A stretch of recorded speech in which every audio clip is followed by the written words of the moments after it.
সরকারি জমিতে অবৈধ নির্মাণ, কালভার্ট দখল করে দোকান তৈরির অভিযোগ ফাঁসি দেওয়া ঘোষপুকুর গ্রাম পঞ্চায়েতের ফকিরচরণ জোত এলাকায়। অভিযোগ, ঘোষপুকুর নকশালবাড়ি রাজ্য সড়কের পাশে কালভার্টের একদম গা ঘেঁষে কংক্রিটের পিলার তুলেছেন এলাকারই বাসিন্দা তপন কর্মকার। এই বিষয়ে পূর্ত দপ্তরে কোনো অনুমতি নেওয়া হয়নি বলেও অভিযোগ। কালভার্ট বন্ধ হয়ে গেলে এলাকায় জল জমার পাশাপাশি সেচের সমস্যাও বাড়বে। প্রশাসনকে দ্রুত পদক্ষেপ নেওয়ার দাবি স্থানীয়দের।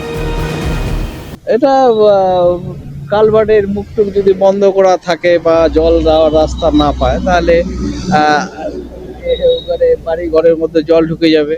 হ্যাঁ, কৃষি জমিতে জল ডুবা হয়ে থাকবে, কৃষি ক্ষতি হবে। তো নির্মাণ করা যায় না, কারণ কালভার্ট, তারপরে ওই যে এটা একটা রাজ্য সড়ক, তার পাশে পিডব্লিউর জমি। আমরা সবাই জানি যে এটা পিডব্লিউর জমি, কিন্তু পিডব্লিউ জমির উপরে এরকমভাবে কনস্ট্রাকশন করা তো যায় না।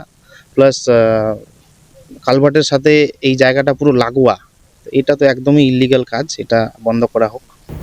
যদিও ক্যামেরার সামনে বেশি কিছু না বললেও নিজের ভুল স্বীকার করেন অভিযুক্ত তপন কর্মকার। বিষয়টি নিয়ে কথা বলবেন বলেও জানান তিনি। না দাদা, আমি কথা বলিনি দাদা। আপনি সরকারি জায়গা দখল করে ঢালাই উঠাতে পারেন না, ওর পিছনে আমার জায়গা আছে, না। আমাকে জায়গার ওটা রাস্তা লাগে। হ্যাঁ। যখন ওনার জায়গা লাগবে আমি ওটা ভাঙে যদি দেয়, উনি ভাঙে দেবে। তাহলে আপনি কার অনুমতিতে ঢালাইটা করলেন? ঠিক আছে, আমার ওটাই ভুল হয়ে গেছে যে আমি কারো অনুমতি নিই।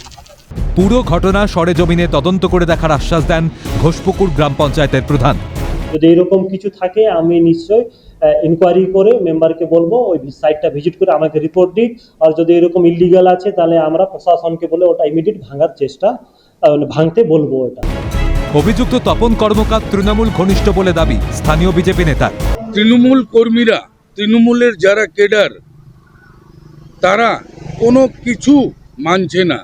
তারা সরকারি জমিন বলো বা কারো প্রাইভেট জমিন বলো, দখল করে বাড়িঘর বানানোর চেষ্টা করে সব সময়। তো মদত আছে, আর সেই ছেলেটা রীতিমতো টিএমসির কেডার, টিএমসির মেম্বারদের সঙ্গে ওর সবসময় ঘনিষ্ঠতা।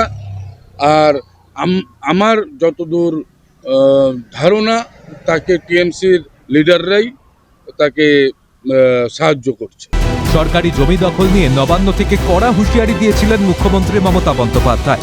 কাউকে রেয়াত করা হবে না বলে বার্তা দেন তিনি, কিন্তু তারপরেও সেই নির্দেশকে অমান্য। এখন দেখার প্রশাসন কি পদক্ষেপ নেয়। ফাঁসি দেওয়া থেকে বিকাশ ঘোষের রিপোর্ট, ক্যালকাটা নিউজ।